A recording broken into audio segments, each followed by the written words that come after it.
तो आज लगभग 2020-21 से लेकर 2024-25 तक का अंतरिम लाभ 8 करोड़ का भुगतान भी लघु उद्योग निगम द्वारा ये किया गया है। ये मैं बधाई देना चाहूँगा। एमएसएमई के अंतर्गत 257 इकाई को 169.57 करोड़ का हित लाभ। अभी तो 170 ही हो गया, समझो बचा क्या है। 257 इकाइयों का हित लाभ जो आपके लिए अनुदान है, जिसके कारण से हमारा आपका कमिटमेंट पूरा होता है। यही समय है इंडस्ट्रियों के लिए हम उनको हर प्रकार से प्रोत्साहित करें।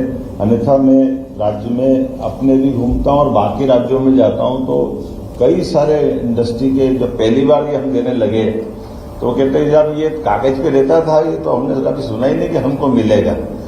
ऐसा लगा कि सरकार के जरिए से कुछ निकालना तो बड़ा मुश्किल जाता है, ऐसा संभव नहीं रहता है।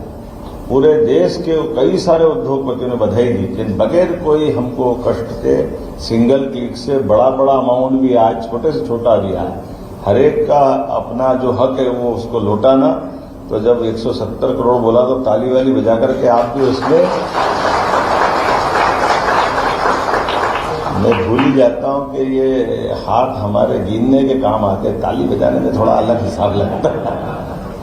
आजकल तो ये डिजिटल ने इसका भी खत्म कर दिया, अभी उंगली की टिप्स से काम चल जाता है।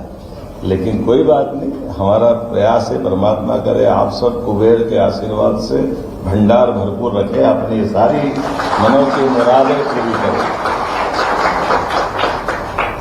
43 जिलों के 286 स्टार्टअप को भी राशि मिली है। मैं सभी युवा मित्रों को बधाई देना चाहूँगा। ये खासकर हमारी अपनी प्रतिबद्धता भी है। उसमें 28.6 लाख की प्रथम किस्त का वितरण हुआ। आगर के 3 उद्यमियों को औद्योगिक भूमि के आवंटन दिए, 1 को उद्यमी को आशय पत्र दिया, 3 को लगभग 50.5 लाख की ऋण राशि का वितरण हुआ है। ये बात सही है कि जब से हमने बीते वर्ष में औद्योगिकरण की बात करी है, हमारे राज्य के अंदर आज एक बहुत सकारात्मक माहौल बना। छोटे से छोटे और बड़े से बड़े पूरे देश के या दुनिया के हर प्रकार के उद्यमियों के लिए हमने अपने मन के अंदर संकल्प लेकर के सबके लिए दरवाजे खोले कि आइए हमसे जुड़िए, हम सब मिलकर के राज्य की बेहतरी के लिए और यशस्वी प्रधानमंत्री नरेंद्र मोदी के नेतृत्व में देश की बेहतरी के लिए जोरदार अभिनंदन प्रधानमंत्री का भी करें। ये बात भी सही है कि हमारा आज के इस वैश्विक माहौल में भी अगल बगल में से लगा करके देश दुनिया के हालात क्या है, लेकिन आप अंदाजा लगा लो कभी ऐसे माहौल में कि जहां दुनिया का सबसे शक्ति संपन्न देश अमेरिका, उनके देश के अंदर उस इतने भीषण युद्ध में भी उनके अंदर की हालत क्या है। पेट्रोल डीजल से लगाकर उनकी कीमतें कहां से कहां पहुंच गई, लेकिन हम तो बिल्कुल बगल में बैठे।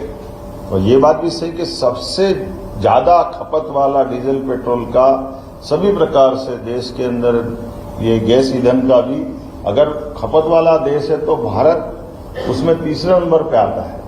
लेकिन हमारे अपने माननीय मोदी जी ने समय के पहले ही 12-14 साल पहले से रिफाइनरियां बनवाना और अपने यहाँ से न केवल देश की ईंधन की आवश्यकता की पूर्ति कराना बल्कि देश के अंदर निर्यात का भी अनुकूल माहौल बनाया। इसलिए आज अपने यहाँ इस देश के अंदर न तो रेट बढ़ने दिए, न मार्केट में किल्लत आने दी। बगल अगल में देखो तो वो दिमागी काम नहीं करे। पहले तो रुपये के ठिकाने नहीं पड़ोस के देशों के पास, और जो है ठिकाने तो उसका भी रुपये का हमारा 1 रुपया उनके 4 आने के बराबर है। और उसके बावजूद भी पेट्रोल के दाम वहाँ 350 रुपये लीटर है। देखो पाकिस्तान के हाल क्या हो रहा है। घर में नहीं है दाने खाने के, मियाँ चले तलवार घुमाने, क्या है हाल। अब दलाल नहीं के तो क्या बोलेंगे इनको। सही कहा हमारे विदेश मंत्री जी ने कि हमारे देश स्वाभिमान के साथ चलता है। हमारे देश की नीतियां हमारे देश के सभी हितों को सुरक्षित रखने की होती है, और सुरक्षित रखने में सम्मान भी है, स्वाभिमान भी है। और इसलिए किसी की दया पर निर्भर होकर के भारत के झंडे लहराते हुए नहीं आ रहे हैं। दुनिया के बाप की ताकत नहीं कि झंडे को हाथ लगा के देख ले, घर में घुस के मार के आने की ताकत भी भारत की है। हमारी सभी प्रकार की गतिविधियों को संचालित करने के लिए स्वशासित लोकतंत्र की रक्षा के लिए यशस्वी प्रधानमंत्री के नेतृत्व में देश समर्थ भी है और सामर्थ्यशाली भी है। मैं आज के इस अवसर पर आज इस पूरे कार्यक्रम में सच में बोल तो बहुत देर तक सकता हूं, लेकिन मुझे अब यहाँ से विधानसभा के कार्यक्रम में जाना है।